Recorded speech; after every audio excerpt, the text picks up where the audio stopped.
11 years ago, I started dealing with drugs and everything. It was shortly after my mom died, and I thought that I could turn to that for, you know, some kind of comfort or just anything really.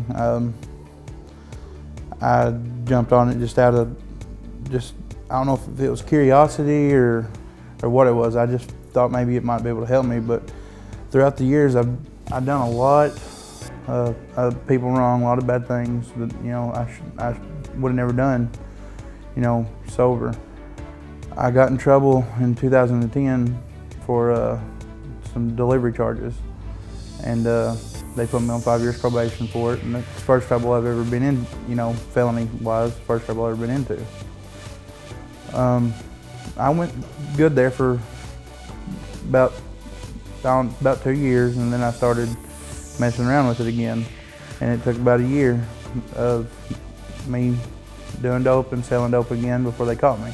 So I went about 3 years altogether, you know, on probation, and then they picked me back up at my house on some more delivery charges one morning. It was November the 5th, actually. And they took me to jail and they revocated me. And the first time I went to jail over it, I was pretty upset. You know, it was my first go around. I ain't gonna lie, I was scared. I thought I was going to prison. Well, the second time going around, I knew I was gonna have to go to prison more than likely. I done set it in my mind, you know. But when I got there, I had a couple people, you know, tell me about drug court, and if you want a second chance, you know, and you really mean it, you know, it's there for the taking. So I asked, you know, about getting signed up in drug court, and they, you know, they sent Miss Annette Dixon, which is a wonderful lady, to talk to me up there, and she said that I qualified for drug court. Well, about a month went by, and they finally let me out of jail, you know, and into drug court, and I seen Mama Linda at Walmart. And I asked her, I said, well, how is it, you know, because I knew she was in it. And she told me, she said, well, she's like, if you're not serious, don't do it.